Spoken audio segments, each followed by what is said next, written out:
No.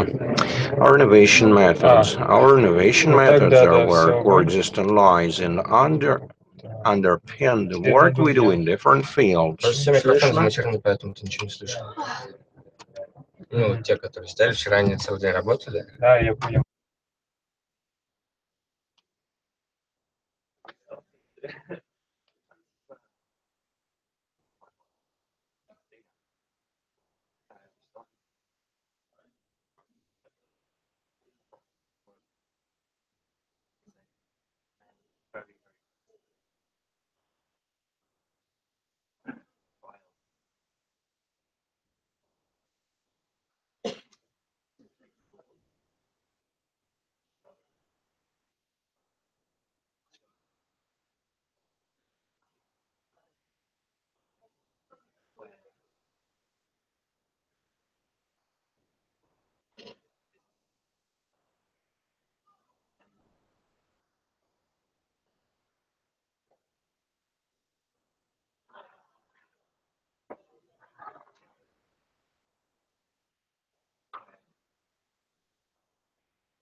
Проверка связи, renovation methods, tools, technologies, funding, skills, techniques, как слышно. Спасибо большое.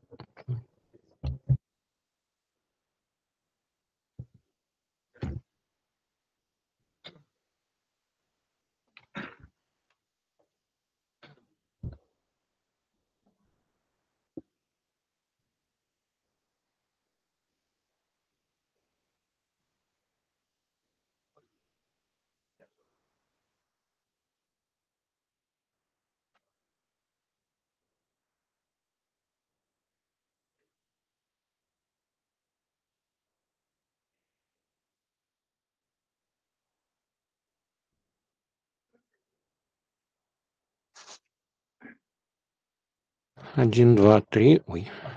Так, слышно все.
Morning, everyone.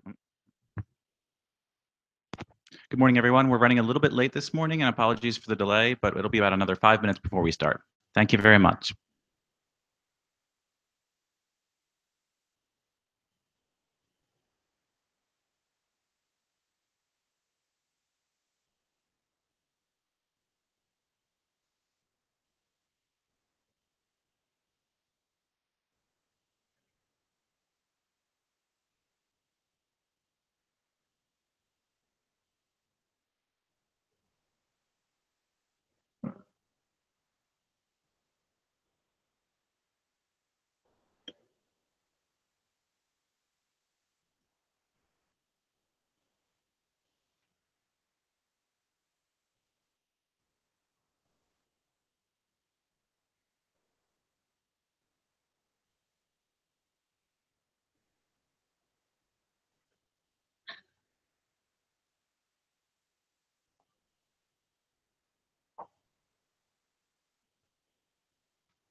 Okay, good morning, everyone. I'm sorry for the delay.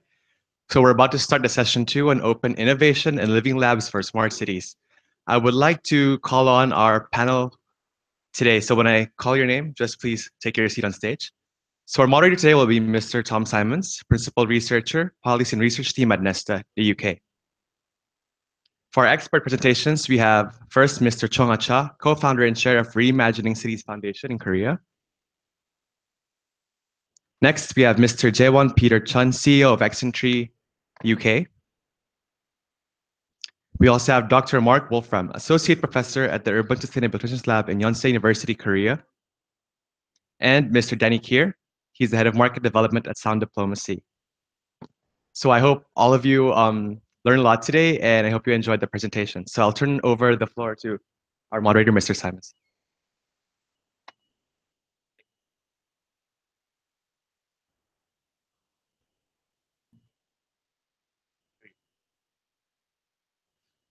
Hello, good morning, everyone, and apologies again for the slight delay in getting started. I will try and crack on so that we don't lose any further time. But to introduce myself, I am Tom Simons. I'm a principal researcher at Nesta, which is a UK-based innovation charity. And I'm really grateful for WeGo for inviting me along today because we've been thinking about the issues of open innovation and smart cities for a long time now. So I'm really excited to be here. I'm looking forward to the debate. But I've been asked before we get started with our speakers just to give a brief bit of context to the discussion we're going to have today. So I will do that, and I will explain to you a little bit about what Nesta thinks about smart cities. But before we do that, I am going to just quickly explain Nesta because unlike everyone else who's here, we are not a city, we are not a government, but we are in fact an innovation foundation. So we operate from the UK, but we work all around the world, and we have an endowment of around about £400 million, which we use to support our work in 5 thematic areas. So education, health, creative economy and the arts, innovation policy, and then finally government innovation, which is where I work. And that is where we have done the majority of our thinking and our work on smart cities.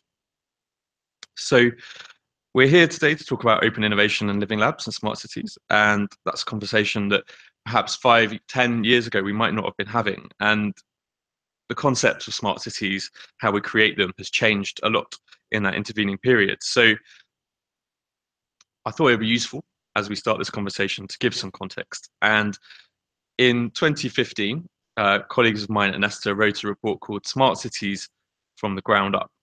And I will give you a kind of overview of that as by way of that context. So the start is to begin with what smart cities aren't, or a kind of brief critique. As a kind of classical vision of a smart city, it's kind of fairly utopian. It involves technology responding automatically to the various problems that might arise in a city, overseen by a small number of kind of technocrats who sit in this kind of panopticon-like center with kind of hundreds of TV screens, monitors and dashboards. But we found that those kind of approaches to smart cities have tended not to be that successful. And so in our report, we outline 4 main critiques of that kind of approach. Firstly, that when they use technology in these cities, it tends to be the question of, this is a cool bit of tech, how can we use it in our smart city, rather than this is a problem our smart city faces, what kind of technology might help us solve that. Secondly, there tends to be a lack of evidence that surrounds the use of technology in smart cities. So ideas that sound quite compelling, when they get used, we don't evaluate properly to find out whether they actually work or not. Thirdly, the field has been quite insular. So technologists talk to technologists, but they don't tend to talk to other people who are also working on similar problems. And they don't tend to kind of integrate very well with other bits. So there's a kind of lack of open innovation, if you like. And then finally, even though citizens are the implied beneficiaries of all of this work, usually there's very little role for citizens in deciding what's going to happen, what it is that citizens want, and what it is that they need. So in our view, a people-centered city is a smarter city. And this report that I've been talking about, we focused in on a number of key trends. So crowdsourcing, the collaborative economy, digital platforms for democracy, to look at how you could integrate citizens more in the development of a smart city. So I'm going to talk through each of these three sections here now with some examples that we've seen around the world. So smarter decision making, smarter data collection, and smarter use of resources. Smarter decision making, here we're talking about a couple of different things. So firstly, engagement with citizens in democracy using digital platforms, and secondly, new forms of collective intelligence. So forms of collective intelligence and democracy can help us do four different things. Can help us understand problems better. They can help develop ideas and arguments. They can improve decision making, and they can give us better oversight, scrutiny, and involvement. This slide here is just a few of the free digital tools that are available, which enable meaningful citizen engagement in democracy. Some of these, such as Decent, Nesta was involved in developing, and these have a range of different functions. So they enable things from just suggesting ideas, indicating preferences, deliberation, through to voting, and things like Polis down at the bottom there, which use machine learning to group different ideas kind of thematically. A couple of examples of how you can use these platforms to improve decision making. So this is a participatory budgeting scheme. These are now quite common around the world. This particular one is from Paris. Madam Mayor, I have an idea. And this is an online and an offline platform, basically. So it involves the spending of 500 million euros over 3 years. Citizens can suggest ideas either on the internet or offline in town halls. And then after that process and after there's been a kind of deliberation, people can vote on the ideas. So it gives a much deeper level of involvement and reflection of the issues than, say, ticking yes or no in an online poll. 160,000 people voted in the most recent round, and every year they do it, they have more people participating. There we go. The next example of using these to improve decision making is in Better Reykjavik. So this is a kind of online deliberation platform developed as part of the Nesta Decent work. Anyone can propose an idea, and the city government has committed to take on the top 15 ranked ideas every month for debate inside a town hall. So nearly 500 ideas so far have been approved by the council in total as a result of the Better Reykjavik platform. The second theme is about smarter data collection and use. So to make cities smarter, governments are looking at collecting an increasing amount of data all of the time. And as well as finding new ways to aggregate data about their cities, as well as finding new ways to aggregate and share data across city governments, they're looking at collecting data in new ways. So there's a huge potential to think about citizens as a source of data, because it's not just kind of cheaper and more efficient, but it also means that the data you're collecting links genuinely back to people and is going to reflect real people's lives. So there's a number of different ways in which this can happen. The first is kind of crowdsourcing, which is a fairly passive form of data collection. And it's about using existing platforms, tools, resources, such as social media to collect data. So this one, you may have heard of this, is Better Jakarta. Jakarta has a really high number of active Twitter users, also has lots of floods. What the city did was, rather than install lots and lots of kind of water sensors around the city, in order to map potential new floods, they used Twitter. So they basically have a system which pulls tweets which are reporting floods, and these can be mapped in real time, live, and show people where the floods are. The second is about citizen sensing. So this is a much more deliberate form of data collection, and it's a very effective means of collecting large data very cheaply. For instance, you could have citizens equipped with air quality meters, such as that Arduino kit, which is on the slide, or in Bristol in the UK, where the council gave residents in a certain bit of the city these green damp sensing frogs. And these are people who live in private rented accommodation, whose accommodation is very poor, and who are complaining about damp. These collect data about damp. It means it gives them the resources to go and take action against their landlords who are providing them with poor quality accommodation. So in this instance, it's not even the city that is benefiting from the data. Genuinely, the citizen sensing approach is enabling citizens to fix problems themselves. Another means is through reporting tools such as Fix My Street or Ushahidi. And then finally, an emerging trend is to see ways for people to share personal data for the common good. So this is an example called Decode, which is a project Nestor is working on at the moment. It's in its quite early phases, but we're developing technology which enables people to collect and then share their personal data anonymously and for the common good into open data commons. As I said, it's fairly new, so we at the moment are developing the technology, but over the next year we hope to be piloting it in Barcelona and Amsterdam, and the project will conclude in about 3 years' time. So moving on to the final section, smarter use of resources. This is all about the collaborative economy. So smart cities, all about efficiency. In cities, there are huge amounts of resources which are inefficiently used. And one way for a city to promote this is to encourage the better sharing of these resources, and support digital tools which help people to do this. For example, people own things they rarely use, they move around inefficiently in private cars, and many cities have unused and underused spaces. So now the internet and digital technologies have the potential to do a much better job of connecting distributed groups. Supporting this is a key part of the framework for open innovation. First example is what we'd call peer-to-peer or citizen first. Rather than rely on city governments or companies, new digital tools now allow people to connect directly with one another and rent out their cars by the hour. This peer-to-peer model is growing in popularity, and there are now dozens of schemes in cities around the world. One example is Drivy, which has around 500,000 members in Germany and France.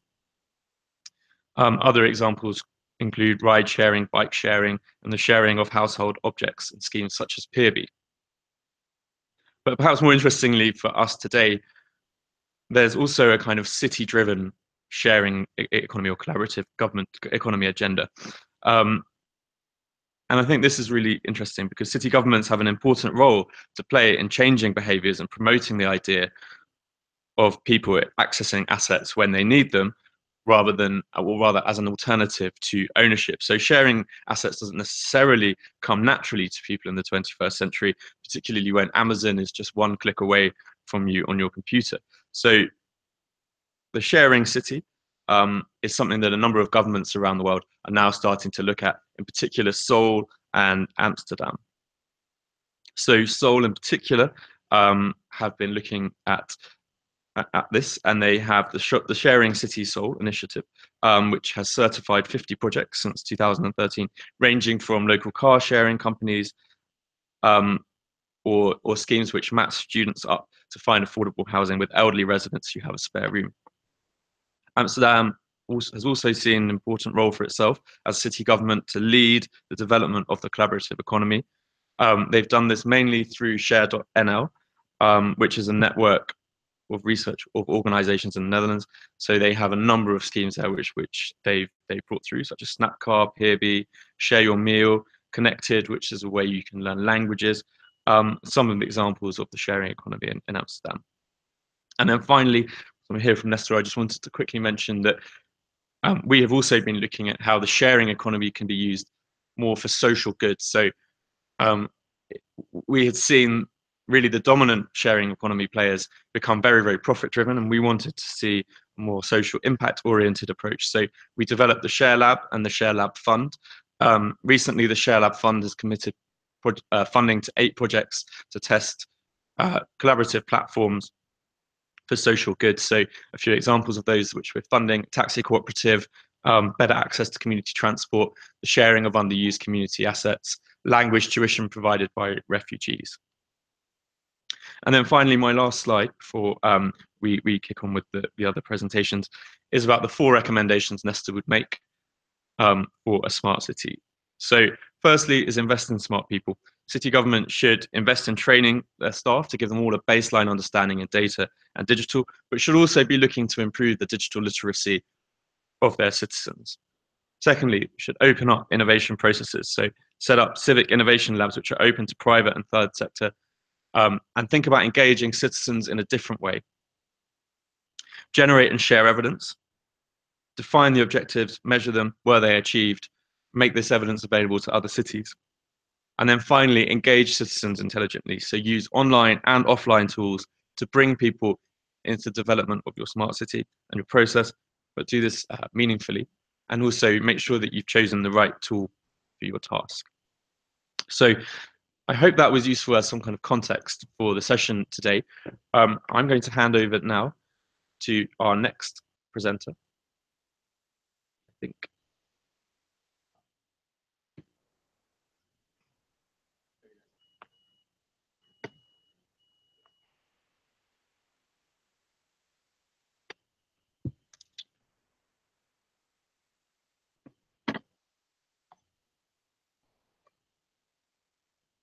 Okay.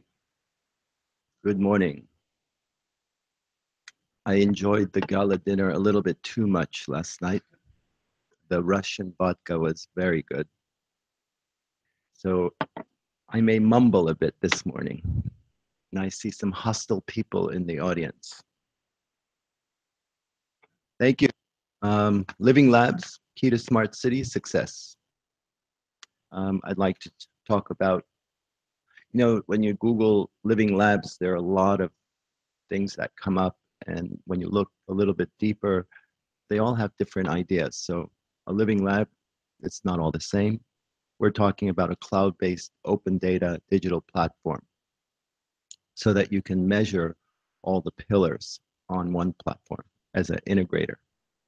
We're going to talk to you about Shantou, China. We were there about a month and a half ago, and we gave them a presentation on the Living Lab, and they seemed very interested. So wanted to share that with you. And Living Labs, why do we want to do this? I think it will help attract funding for projects, to spur innovation, and to help achieve sustainability. I think, Reimagining Cities, we try to accelerate climate action in the built environment. And these are some of the organizations that we collaborate with. These days, they talk about Smart City 1.0 and 2.0. And we see that most of the projects, they are pilot projects, relatively small, and they're not getting the smart city benefits that we are looking towards. So, these are some really good projects. However, now a conversation is going to, hey, why don't we go to a digital platform? And that's kind of what we're talking about when we say Living Labs. And the Living Lab would connect all the various pillars like smart government, smart citizens, smart economy, and it's going to be collecting the metrics so that everyone can take a look at that. Sidewalk Labs, they're saying it's not about the technology, let's put the technologists and the urbanists together and to transform our built environment. I showed this slide yesterday, and what is a smart city? And I just wanted to share this again with you. And we're just saying, what is a smart city? It gets really confusing, right? All of these things are good initiatives to drive forward a smart city. So that's why we said, why don't we organize things into pillars? Green building specialist, we don't know very much about the smart infrastructure. Eco-mobility people, they don't know very much about what to do with the nature and environment. So why don't we take all these things and kind of, organize them? And then we'll have experts in each of these pillars to address what we need to do to drive it toward sustainability.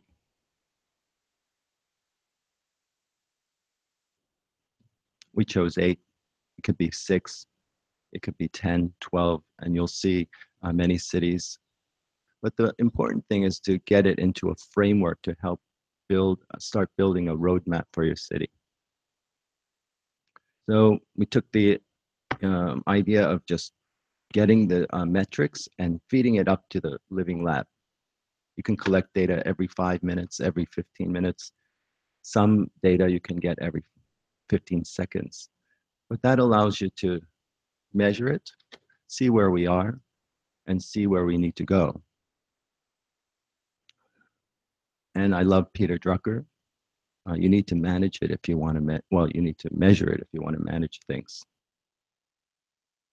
We talked about yesterday smart government, and these are the pillars.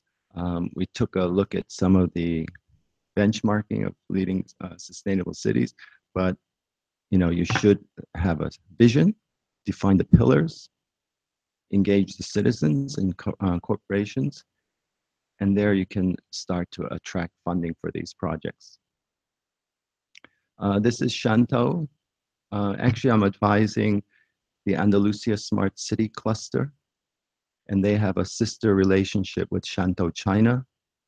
This is a land reclamation project, about 16 square kilometers. We looked at their vision. It's about a 350-page document, but we saw, hey, they do have a vision, and they want to go to smart and sustainable cities. So we just changed the word from low carbon to smart and sustainable cities, and they had this design competition. They wanted to build this, but we told them, well, why don't we take a small district, and we'll provide you with some sustainable master planning and conceptual design of a showcase. Let's see if we can really make this near net zero project, but it also has to be financially attractive to be a showcase. So what would happen was you can have these pillars, and then you collect it onto the cloud. You attach accelerators, attracting investors and big companies to help drive your sustainable city initiatives forward. And of course, I had to put WeGo there, right? So when you build new buildings, one of the buildings that is getting a lot of attention is the Edge building in Amsterdam, the smartest and greenest building in the world. It's a net zero building, has 30,000 sensors, and it's helping to reduce the energy use by 30%. Has a lot of monitoring. If you can feed this data up into the living lab, think of all the things that you can do if you did this across 10 buildings, 100 buildings, 10,000 buildings. And it's not just an energy monitor. It has a lot of functionalities that's very, very cool for tenants. So this is if you had these B-grid-like buildings, and you stick it up to the living lab. But what if you had a few B-grid buildings? What do you do with the others? Well, in Korea, we have this system called iSmart, and they collect electricity usage over many, many buildings, 7 million buildings actually. So you can feed an existing database into the living lab, and then through our smartphones, we can sense where you are. Okay, we won't know who's there to protect privacy, but we'll know that there's a lot of people in certain places. Then you could put in the weather data that exists. You use gas usage, district heating, and just think of the possibilities of the data analytics that you can have on the Living Cloud. And if you have any innovations, any technology that you want to test over these 100 buildings, you would know immediately the impact that you would have on any new technologies that you want to roll out. So for the city of Seoul, we estimated that it spends about $8 billion a year. So if you drove it down just 20%, we can save $1.6 billion a year just to help fund other smart city initiatives. So it becomes like a self-funding mechanism. And I think, you know, cities, we like to build icons, but here's a nice iconic building within this environment. So is this really what we want? So we're suggesting maybe the future city icon should be the Living Lab platform so that the citizens, the tourists can experience what it's like. And that's the end. Got 1 minute, so just wanted to say Living Labs are not all the same. And think of the Shantou case. Maybe you can apply it into a small district in your own city. And my favorite thing, can't measure it, you can't manage it. Thank you.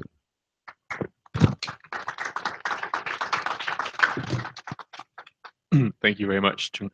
Okay, next up we have J1. Thank you very much.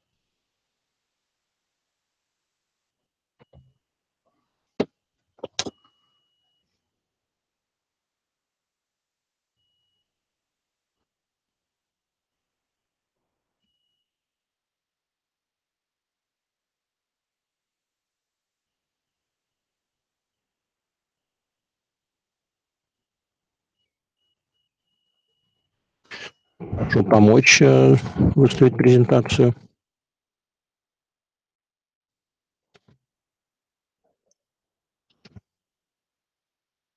Слышно? Есть сигнал?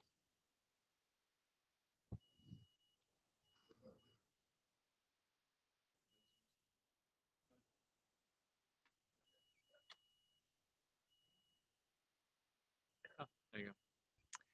Good morning. I'm still hurt with Baka last night. So everybody hope everybody's okay now. My name is Jaewon Peter Chun. I'm basically from London, UK. We are the smart city generator and designer and investors. So we based in Level 39 in London, which is the biggest, largest open tech cluster in Europe, and also probably maybe including the United States. We are the very remarkable site because we are nurturing over 230 startups doing fintech and also smart city relevant technologies. So what I'm trying to talk about today is about the fourth industrial revolution. Probably everybody heard that from the Davos forum last year. And what's the relationship between those kind of initiatives with the smart city initiatives? Because we strongly believe that smart city is a platform. Everybody's talking about a good way in terms of policies, so, but we are actually just doing the right, the actual things to do. Because we focus on startups who have lots of ideas and to make the city better and smarter. Then we just convince them to create better ideas to start with their businesses and project with their technologies and ideas within the city. But they need a platform, they need a protection in terms of regulations, because a lot of cities, a lot of countries, they put a lot of regulations on it. So we are building up the kind of umbrella to protect those startups and the SMEs and very innovative entrepreneurs, and to do their jobs. So we work very closely with the local government, municipality government, to build up these initiatives not very long term, it's very short term. I think 1 or 2 years. So we nurture the startups for 6 months to almost 1 year. Then we select the final winners out of many different pillars and themes. Then they can just go abroad to expand their valuations. So that's the summary I'm trying to talk about.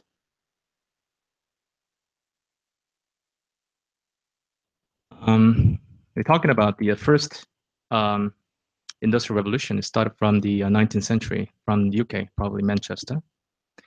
And the UK government led about these initiatives and really happened. And moving on to second and third. And now we're talking about fourth. So fourth is very a little bit different because you see between first and third, everything is about the physical one, the constructions, building something, and mass production. So they are all talking about the lean management and Six Sigma to maximize the profits, but it's led by the big giant companies. But in fourth revolution, we're talking about individual basis, okay? So one individual has a better idea, they can do something. They can even produce the content through their own TV programs. And even we're talking about P2P lending in fintech. So if you need money, you don't have to go to the bank. You just go to the platform, then you get the money from those systems. So everything is about based on the cyber network systems. So even we talking about, this conference, we just get the all emails, and also we just connected by the people by, SNS, and the making a payment for the hotels or airfares. I used to do that through the what is it? Some site on the what is the name of this? No, Skyscanner, right? Skyscanner and Uber, right? So I tried to use the Uber in Moscow and I failed twice. I don't know what happened here, but everything is possible here under the cyber network these days. So what's going to happen? Maybe next one, maybe robotics may be connected with the cyber network and collecting all the data, and they can take advantage of the better points through the big data is collecting the data, but we're talking about the data analytics, because there are more than 40 different startups in Level 39 in London. They're making a lot of money. They're selling their data and analytical the algorithm technologies to the big giant companies or banks. Okay, I'm running out of time, but so I'm gonna skip something. And so it's the trend of technologies and industries is shifting that way. So this is something that the future business will be. So I don't think the big companies in the world, they cannot lead everything with them. So because it should be like a sound shifting from the old generation of industries, now is the new one. So we're talking about O2O, offline to online, and also the data-centric services and e-commerce. Anybody use the Apple Pay or Alipay? So Apple Pay, Alipay is the payment system, but they are anchoring into the e-commerce network. The Alipay used inside of the Alibaba, and Apple Pay is of course Apple. So it's something like kind of the platform business will drag the better profit models and the better futures with it. So it's correlated with each other. I'm going to skip this one. I think probably Charles is talking about this one, and the moderator also talking about this one. I just skip that. This is our visions and the major themes under the smart city we just defined. So smart energy, smart mobility, smart water, smart public services, smart buildings and homes, and there are our targets to, the making the city better then we define the city, because the smart city, everybody talking about smart city and e-government city or whatever, but we are defining, we are analyzing the city, and based on the existing city. We're not actually just doing the new city. We're not building the new buildings, apartments, and commercial buildings in the new site. But we are diagnose the city, basically the existing city, and making a better atmosphere for the residents. I'm gonna skip this. Here, this is what we did back in 2013 in London in Canary Wharf. We designed the themes in 6 different themes, and based on this one, integrated transportation, resource management and connected homes, sustainable buildings, automated building management, and virtual design and construction. So these 6 categories, we collected about 100 startups in the beginning, and the final 36 winners after 6 months, and they got the budget from the city and Canary Wharf Group, and now they are basically going everywhere now. So one of the companies, the PapeGen, they are building the ESS systems, energy storage systems. So they created a special PET sensor under the pedestrian walk in the Canary Wharf, and a lot of people walking down the streets on a daily basis, and every steps it basically delivered to the sensor, and it contains the energy, it's created energy, and they can save it for the day, the entire area.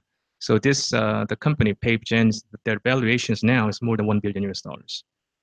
So we just pull up the startups valuations, maximizing so that they can actually just do their jobs, do their businesses outside of the London, and somewhere like the smart cities projects done. So this is the Cockney City Challenge. Cockney City is a brand name we just created as Cognize and City. And so Accent3 is, as I mentioned, we are building the smart city with the municipality government, and we help the startups. We design the startups, and even the startups on a local basis, we connect the startups. We making them connected as a joint venture or a merger, whatever. Then we can make them as a, one of the very significant successful startups in the world. So that's our job. So now we opened the Accent3 Asian Hub in Korea. So we launched the opening ceremony with the Lord Mayor of London, and we just created some project right now. So this is the major key things that we nurture the startups in Asia, including South Korea. Then we found some better high potential startups, and we just relocate them to London, level 39, and maximize their profit valuations, and relocate again to Asia, especially targeting on India and also ASEAN nations. So we are building up a lot of cities now, even in Hanoi, also a couple of cities in India, and 6 different cities in Korea, and also in Japan. So this spot is not, and I'm not talking about the entire city. We are building up the designated area for the city. So this spot is getting bigger and bigger, and every city in Asia, they could get connected. So one company, one startup, they're successful, they show their strong points, then we pull them out to introduce them to other platforms so they can grow by themselves. And this is actually 7 different cities we announced. Interestingly, there is one city in North Korea. So North Korea will be possibly the bridging point between North and South Korea, and under this kind of the themes. Ajay, I think you can't finish yourself. Almost done. Sorry. So this is the technology scope in Asia. Anyone interested in this the technology scope, please let me know. And So in this coming November 1st for 3 days, we are co-hosting with Korea Power Electric Corporation. This kind of models. We are building up. We are hosting the smart city this conference, and the expo is called the Bixpo. So we are inviting more than 30 different cities. Then we can basically introducing those technologies for them. Okay.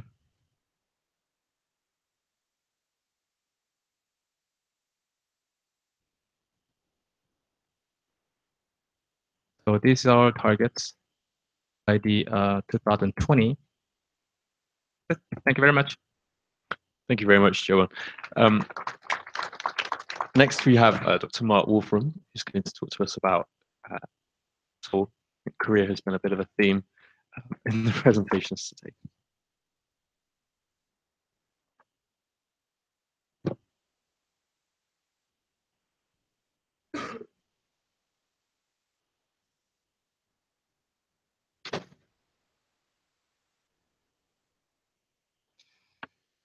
Good morning. I didn't have any vodka last night, believe it or not. I would like to do some critical thinking today, which is not necessarily the common line of discourse that you hear in this sort of event. As you've recognized, there's a lot of big best practice presentations necessarily, because most of the speakers, they come from the point of view that they want to showcase. Yeah? They want to show cases that they have been working on.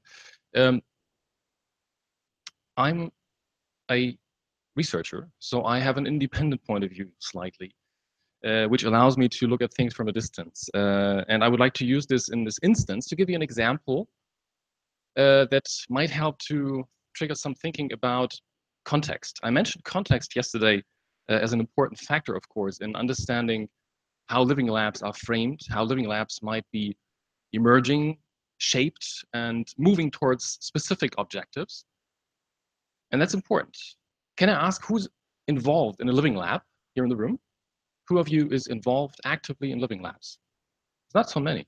Okay. Can I ask again, who of those involved in living labs is working on social inclusion?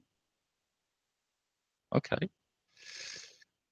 Well, just as an example, yeah, of course, there's a wide range of objectives that we can think about. We've heard about pillars of smart cities and so forth. Yes, but you won't do everything, right? You have to set priorities. So what are the priorities that you're setting? What are your, where do you put your resources on? Well, these are obviously important questions because living labs are everything but non-political. These are highly political activities, and they have to, of course, make that transparent, yeah? Because this is where different stakeholders put in resources to develop innovations that affect the sustainability of your future city. So I would like to talk very briefly about South Korea, which gives me the example that I was just talking about. I could talk about many other countries, but South Korea is the one that I'm working in. So let's have a look at the context that we're considering here. First of all, of course, South Korea is a big success story in terms of economic growth. It's a wonder country in this regard. We know about this. More recently, however, we are facing more situation of shrinkage that has a lot to do also with the demographic development there. So it's one of the ultra shrinkage countries. That's important to mention because it raises a number of challenges in terms of sustainability. Like what kind of people are you working with? Social demographic change, and also in terms of migration. So when you think about ICT platforms, communication, what languages are you using? South Korea, in terms of maintaining its economic productivity, is facing a migration requirement in the order of 200,000 to 300,000 people per year. Oh, Siri wants to help me. I can't be helped.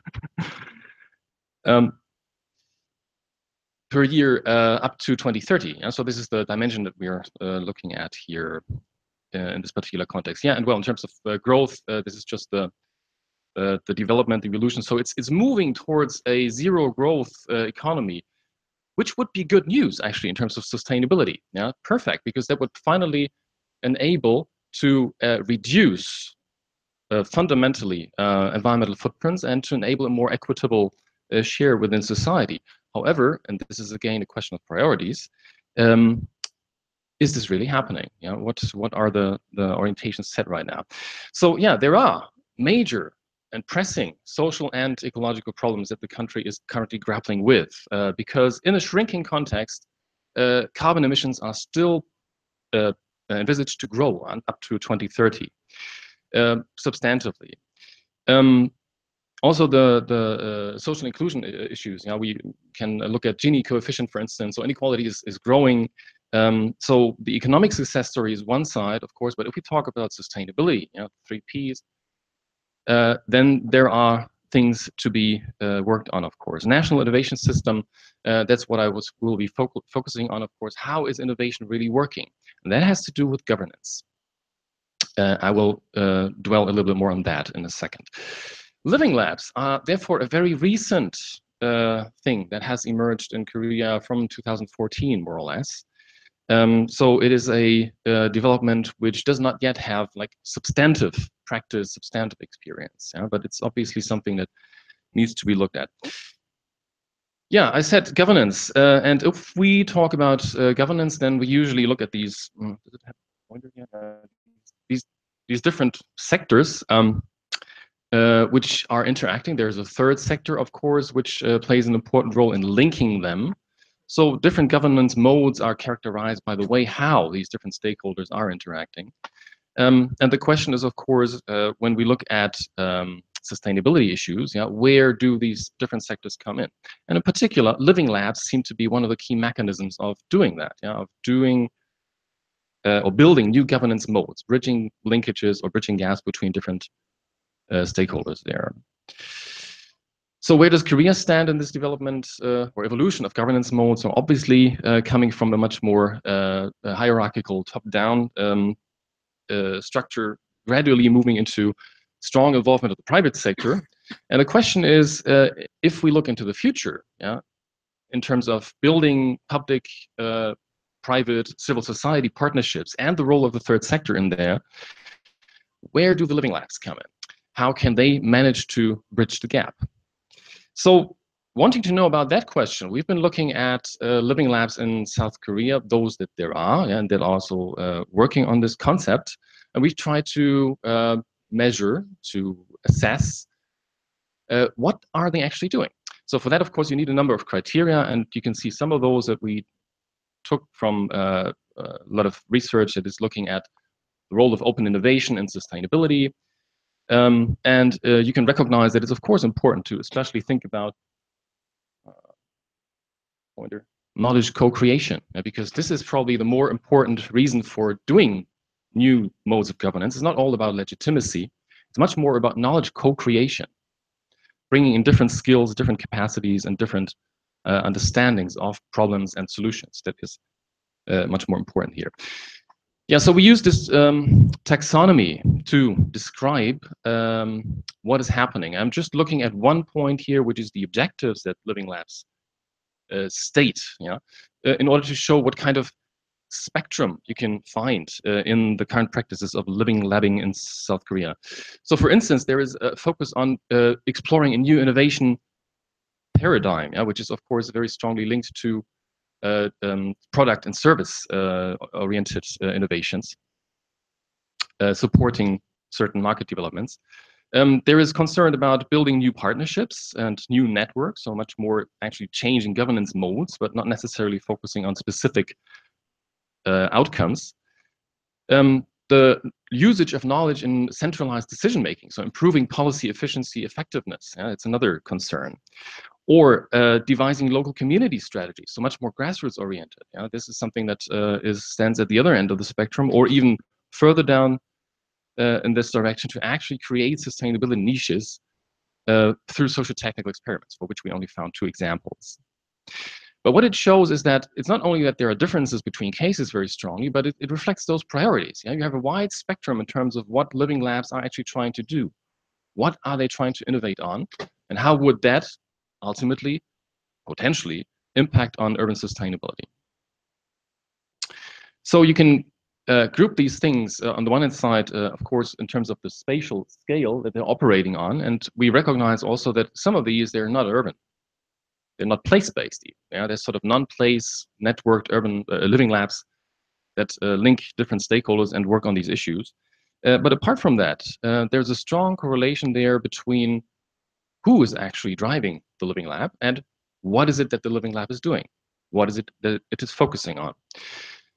For instance, if we look at those which are beneficiary driven, so those that ultimately benefit from what the living lab will reproduce, yeah, well, these are more commercial, these are industry driven, they have public-private partnership funding, which is usually relatively short term, yeah, because there's a strong focus on producing something, producing an outcome.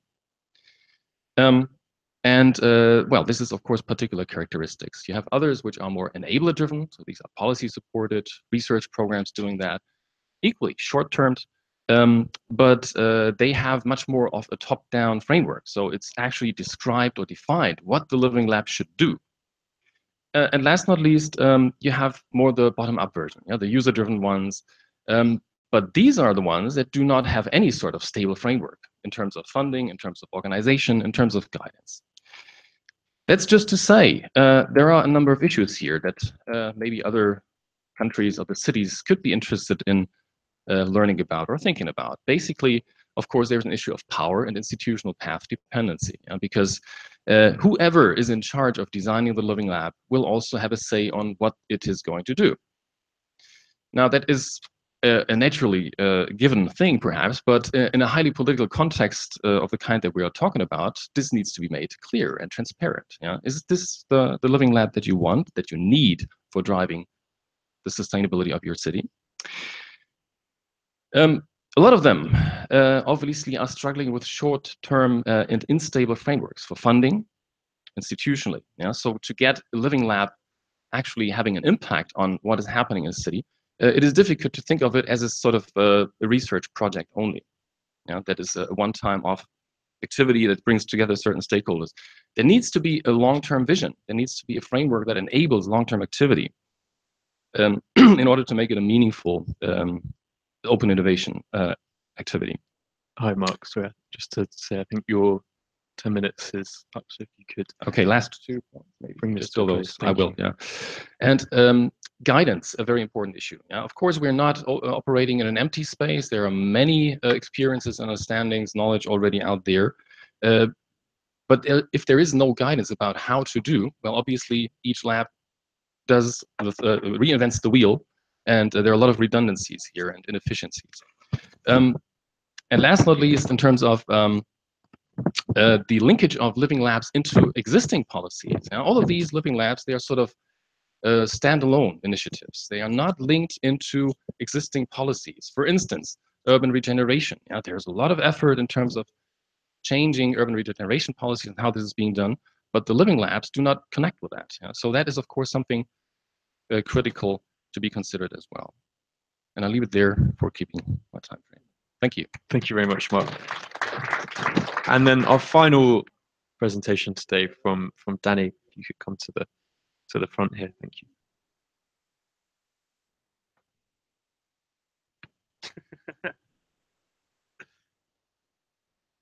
Well, we'll see. Hello, everybody. So how do I work this? Down. And then click the direction.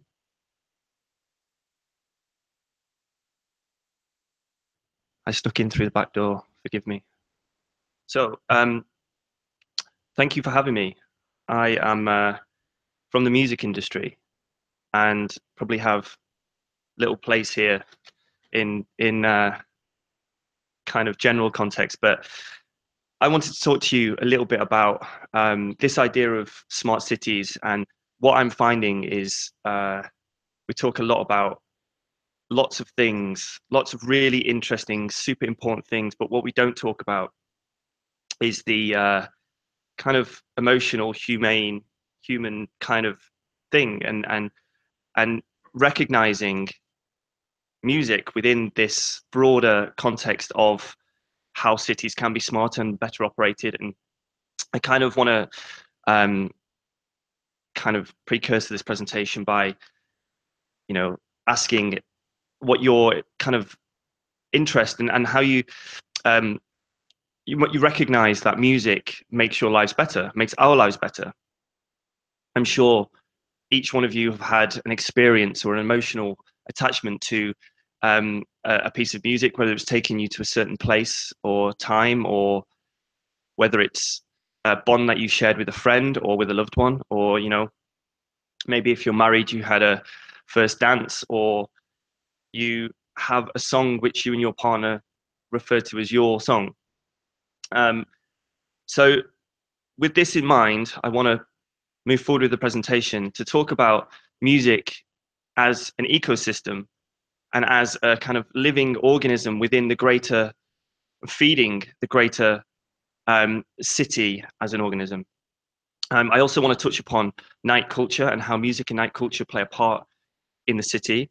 And kind of underlying all this, what I'm looking to do is pursue the idea that music should have a respect and policy like any other city initiative, any other kind of policy that drives a city. Music should have the same respect and same place. Not better, not worse, but the same. So, music policy. Generally, music is something which is personal. My music may be your noise may be my music. So a music policy will recognize this. It will recognize how music should be used within a city space, and how music can either be used to add context to a situation, how it can add vibrancy to an event, instead of the kind of end user that it usually is. As I mentioned, I come from the music industry. I manage musicians. And I've found that my music industry is shrinking due to reasons outside of my control.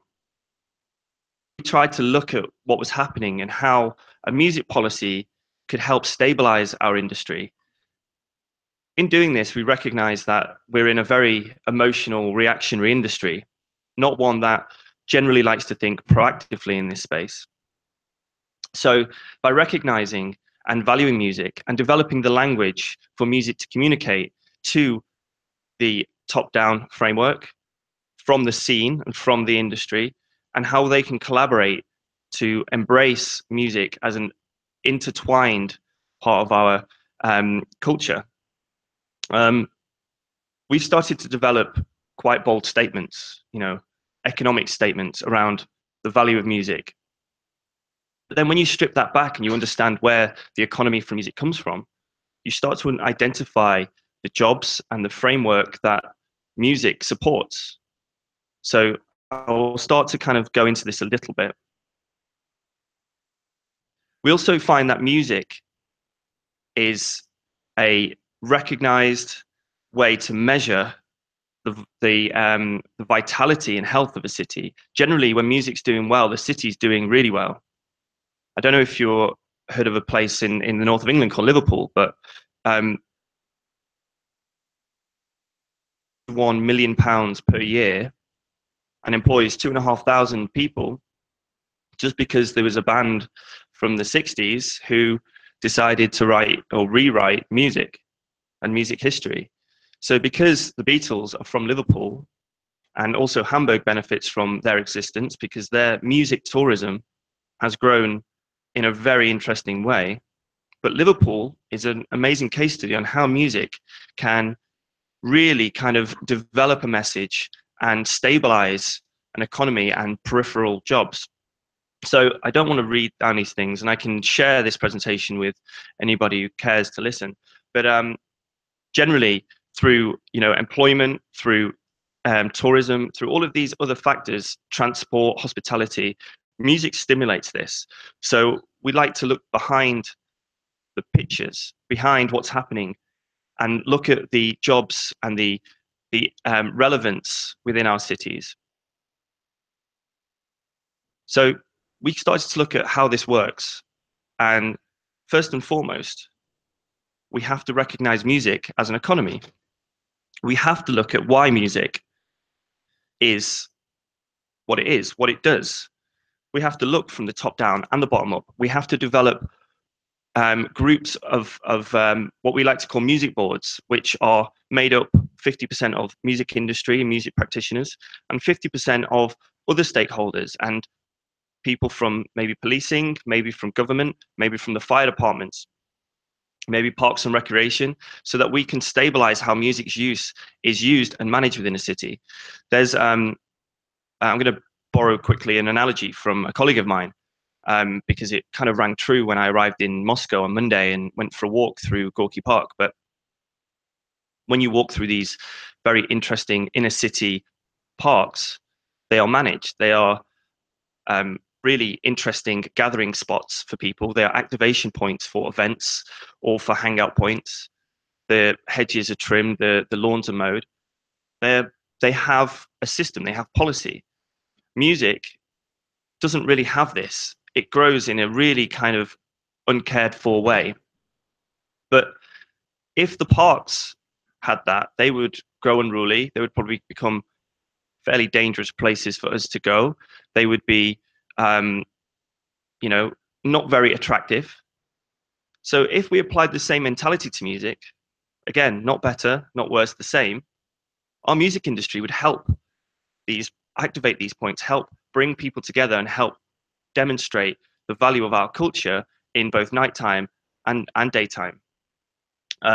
So by recognizing our economy, we understand the value of its place.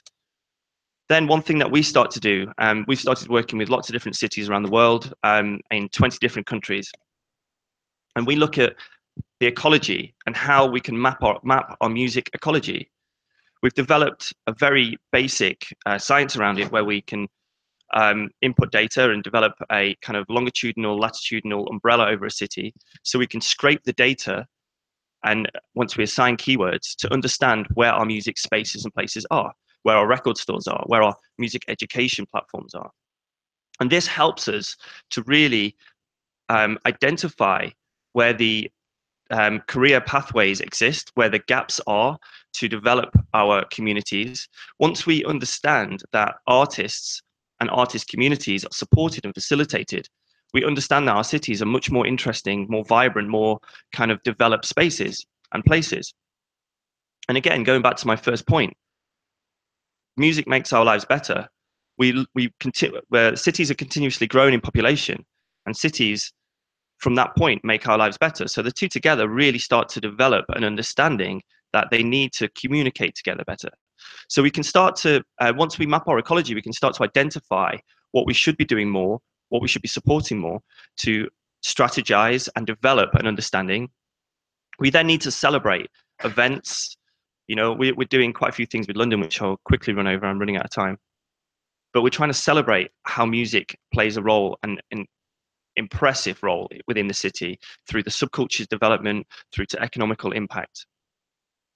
We need to repeat and make permanent, and we need to learn from friends around the world. Lots of cities are recognizing the value of music. They're confronted by similar issues, and they're navigating them in their own independent ways. So we need to communicate. These are some of the pillars which I've touched upon. Once you have a music policy, all other things start to flourish and develop: jobs, infrastructure, tourism, the use of music, and use of safety in our public spaces. I'll quickly go through nighttime economy. It applies to the same thing. We've been working with cities, including the City of London, on basically we recommended Sadiq Khan use a night representative, which we've called the Night Czar.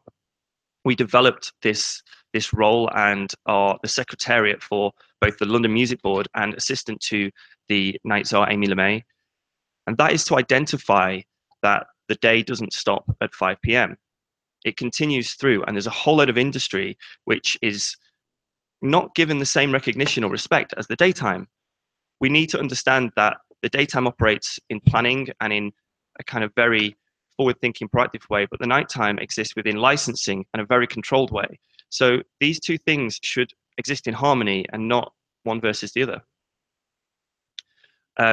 quickly, this is what our nighttime economy helps, and what having someone in a role of a night manager will help with. Again, if we look at the picture, we need to look at the jobs behind the picture. This is all stimulating our general economy and peripheral jobs, whether it be from staging, whether it be to legal or licensing. It all exists within this picture. It's not just the artists or the musician makers or the promoters. It's all the other trade that stems off. As I touched upon, this is work we're doing in London. We developed a music policy which has several recommendations. One is the night czar. New York last week announced they're having a night mayor also. Amsterdam has a great night mayor. There's also we built a music board which has recognized members of the industry as well as stakeholders across the board. And next year, hopefully, we're going to have London Music Month, which is celebrating and glorifying the idea of music within our space. We're working in Cuba for the UN. We're writing the policy for music for Cuba, which is all about developing the export growth for Cuban music, recognizing the economy for the greater benefit of Cuba, and also looking at gender equality within music, looking at how the illegal use of music, there's, if any of you have been to Cuba or aware of Cuba, there's a kind of crazy mentality around the whole development of it, but nonetheless, music is an integral driver within their cultural identity and their general place within the world. Some of the people we're working with, some of the stuff we do, I can speak to any of you about it. We have a suite of events. I know I'm running over, and sorry, I will finish now. We have a suite of events called Music Cities Convention. We have sub-events which are for real estate music, tourism and music. If any of you would like to know more about these things, they are basically a forum for discussion around how culture and music and nighttime economy plays a very, very increasingly integral role in how our cities can be smarter and better places to live for all. And this is us. Thank you very much for listening. Thank you very much, Danny. And thank you to all of our presenters. Really, really interesting perspectives there on living labs and open innovation. We have got time now for some Q&A. We started slightly late, so I would say that for those who are able to stay, we can go slightly beyond the 11 o'clock. But obviously, if you do have other commitments that you have to get to, that's absolutely fine. We have some time for Q&A from the floor, but I'd just like to start, really kick us off with an observation and a question, which is, I think we saw here living labs and open innovation focusing on a range of different things. So we had sort of very data-driven approach here, very high tech and technology focused, through to kind of social mobility and inclusion, and then about arts and the creative economy. Very, very varied, and also all perspectives from outside of government. And I guess I'm just interested to hear some reflections from you on what you found works in terms of engaging with city governments. I think people would recognize they're not always the easiest institutions to engage with. They, you know, there are kind of bureaucracy, there are politics mixed with the kind of delivery of services. What have you found that works? And secondly, what from your perspective would help for city governments to do to bring in the private, the third sector, and citizens into what they're doing? Maybe if we just start and go in a row with some reflections on that. That was too hard.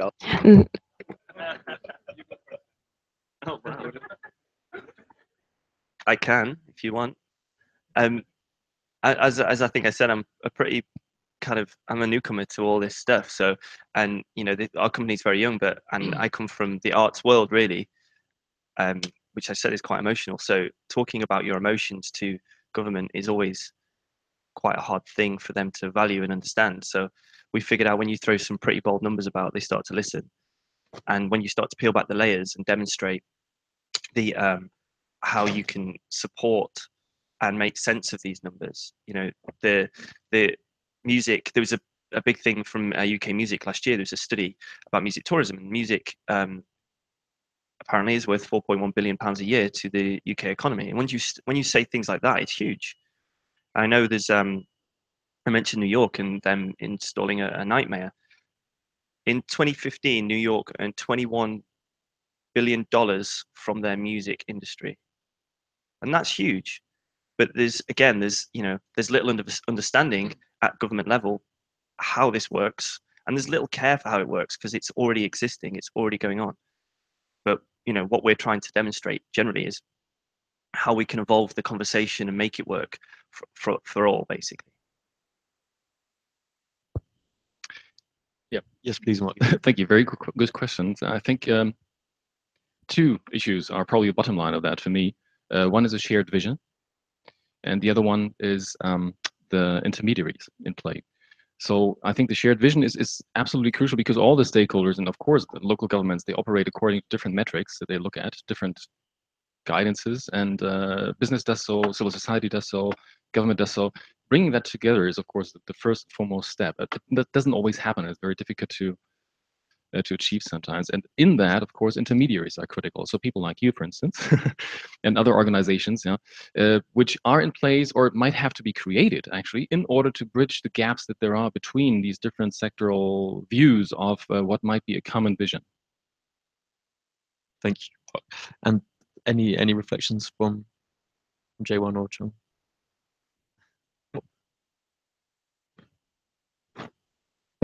Okay, working.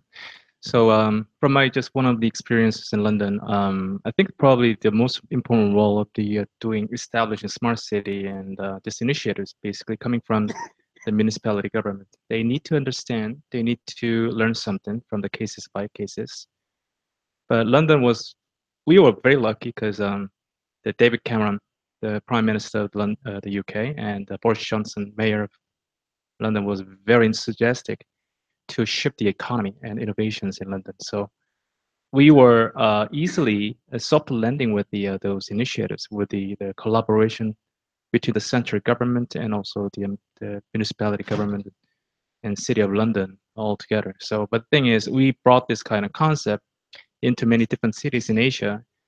The major obstacles in facing us is basically they need to know something, but they have no idea.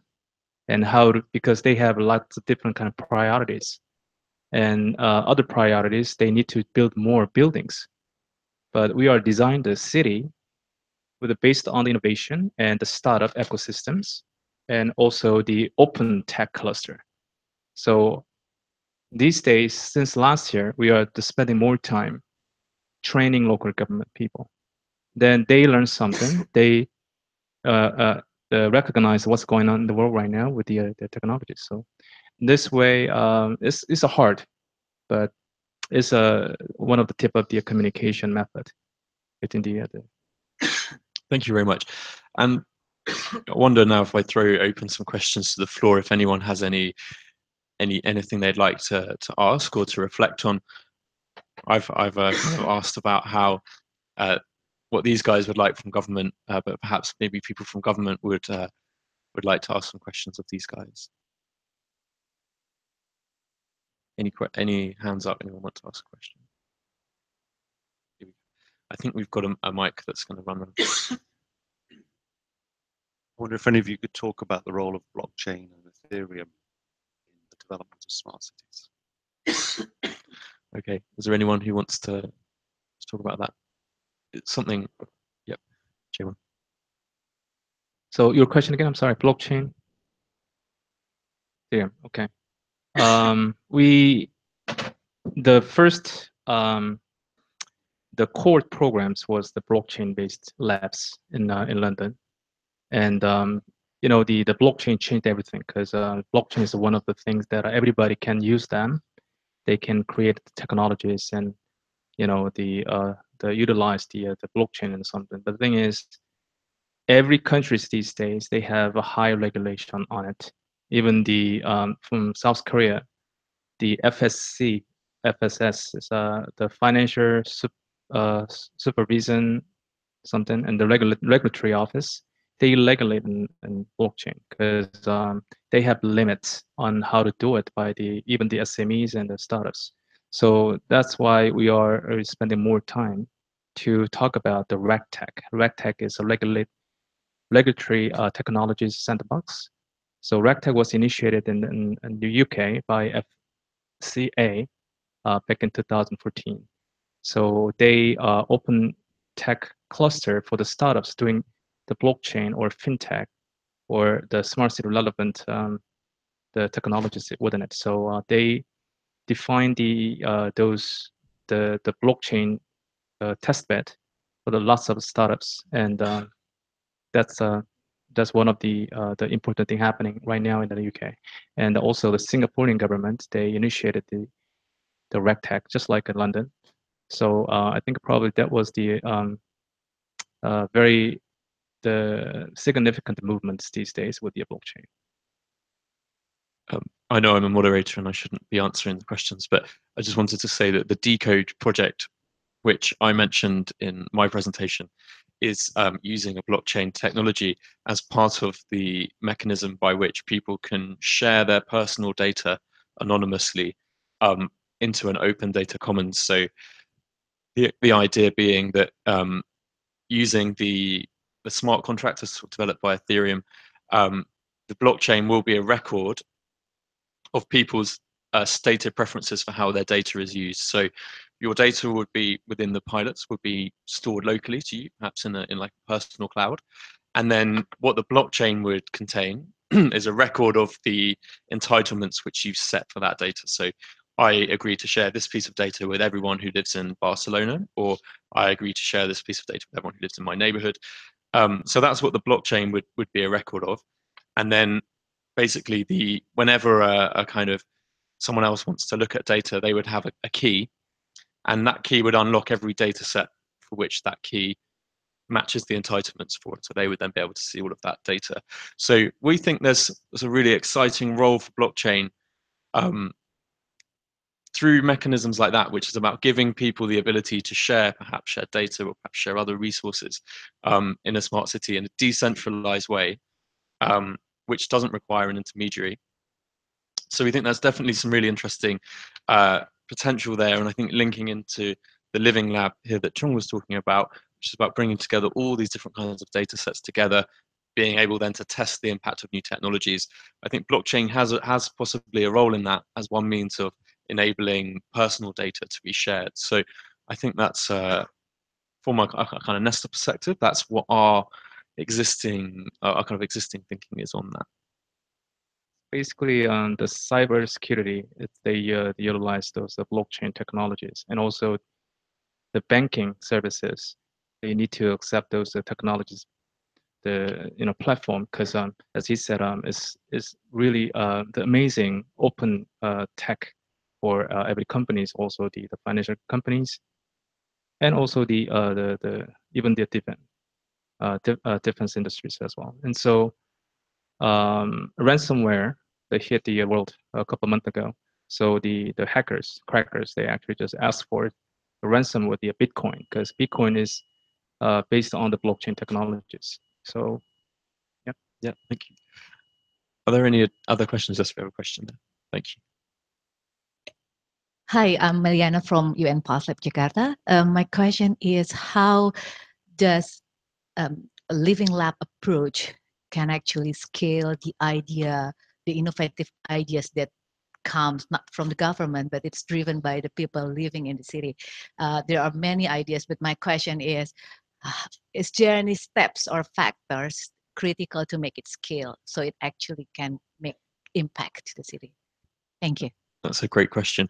So I think how can governments scale up citizen-driven innovation? Is there anyone who'd like to have a go at that? Mark, perhaps.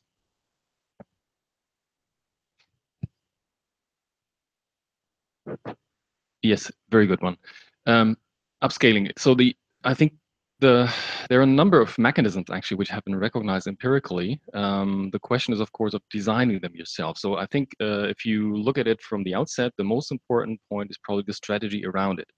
As I mentioned before, there are many living labs that are sort of standalone initiatives that do not have the kind of framework that clarifies what are they actually feeding into, in terms of regulation, in terms of markets, in terms of what kind of changes they might actually trigger.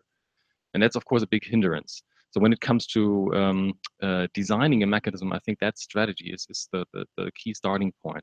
But then I was recently working on a larger European project where we looked at 5 cities in Europe and the kinds of grassroots innovations that that emerged in these cities, and what the conditions were in terms of for them to grow, to extend. And then you can recognize things like replication, of course, for instance, so that there is a possibility to do the same model elsewhere, or really scaling in terms of doing more of the same, or integrating ideas of what that living lab was doing into frameworks that are existing. Regulation is what I just mentioned.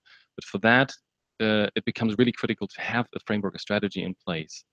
And there are other strategies which are more linking with higher level initiatives and taking advantage of them locally. That's another way. But yeah, these are about the classical ones, I would say. Thanks, Danny. Yes. I mean, I don't know if I'm providing any further information and stuff, but what we've seen from a kind of music world and how music plays the role in cities, there are a few examples of cities that have really embraced the idea of music and arts, and then further technology to really kind of develop their branding and scale into the kind of beasts that they are. We've recognized that the fastest growing cities are music cities in inverted commas. There are in 1991, I think there was a boardroom meeting in the city of Austin, and they declared between themselves that they were the live capital of the world. They're not, when you actually look at what they actually, if you compare kind of events and artists and population consensus data, there's Melbourne is the live capital of the world as it stands, but Austin said they were and pursued it, and they are seen as the live capital of the world. But what they've done is they've embraced lots of other kind of living lab concepts, or at least ecosystems that have developed their city to evolve into the amazing experiential place that it is today. And I know little about how it operates from a government's perspective, but it seems to be doing the right thing. And like I say, it's the fastest growing city over a million people. Like Gothenburg does interesting things with music, and most pop music that we hear today is probably come by way of a Swedish songwriter, from the idea of they have a kind of nursery to nursing home kind of interaction with music from education right through. And so I think there's lots of ways which, Melbourne, as I mentioned, is one of the fastest growing cities in the world, and its use of music has been innovative, and it's embraced lots of other areas. So that's one way I think that these cities can grow and to really interact with multiple sectors, is by looking at the cultural impact and economical impact of their music ecosystems. Thank you. Any further questions? Okay, I think that's the last of the questions. Okay, so thank you to our presenters and for your great presentations and awesome insights. I'll just make a final announcement before we take one group photo. For participants wishing to join the buses for the technical and cultural tour on June 30 at 2 p.m., that's tomorrow, we ask you to come register your name with the volunteers at the registration desk, as space on the buses are quite limited. So for those who wish, however, to have a more casual tour, an excursion to alongside the Volga River with viewing the sites and monuments of the Ulyanovsk region will also be available from 2:30 p.m. Thank you. So speakers, maybe you could take. Thank you. Could I just say personally, thank you to all the speakers, to Jaewon, Mark and Danny for their presentations. I thought it was a really excellent session. So thank you, and thank you to all of you for listening and for contributing. Thank you very much.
Yeah,